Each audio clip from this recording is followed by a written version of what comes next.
Napul sa CCTV ang panloloob ng mga armadong lalaki sa isang sorting center sa Rosario, La Union.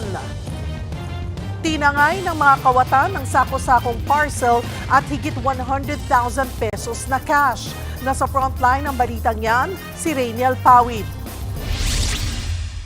Abala ang mga tauhan ng sorting facility na ito ng isang delivery company sa Barangay Concepcion sa Rosario, La Union noong December 12 ng gabi. Maya-maya pumasok ang lalaking yan at lumapit sa nakatayong lalaki. Kinuha niya ang hawak na cellphone ng lalaki saka ito pinaupo. Pumasok na rin ang 3 pang armadong lalaki. Sa pilitan nilang pinapasok ang mga tauhan sa isang kwarto. Sa kanila tinangay ang ilang sako ng parcel na nakalapag sa sahig at nakatakda sanang i-deliver.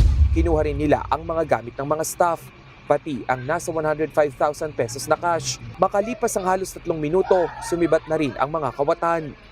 Nabigla nga po yung 6 na empleyado po doon, including yung officer in charge nila. Then yun nga, nabigla po sila, sumunod na lang po sila sa mga nag-grab doon kasi nakita nila yung mga armas po nila.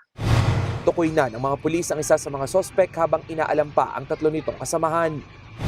Nalaman po nila na itong suspect po natin na namukha ni sa meron ding previous robbery cases na kanbon sa Manawag wherein nakapag-bail po siya. Kasong robbery hold-up ang kaharapin ng 4 na sospek. Nagbabalita mula sa frontline, Rainiel Pawid, News 5. Mga kapatid, Cheryl Cosing po.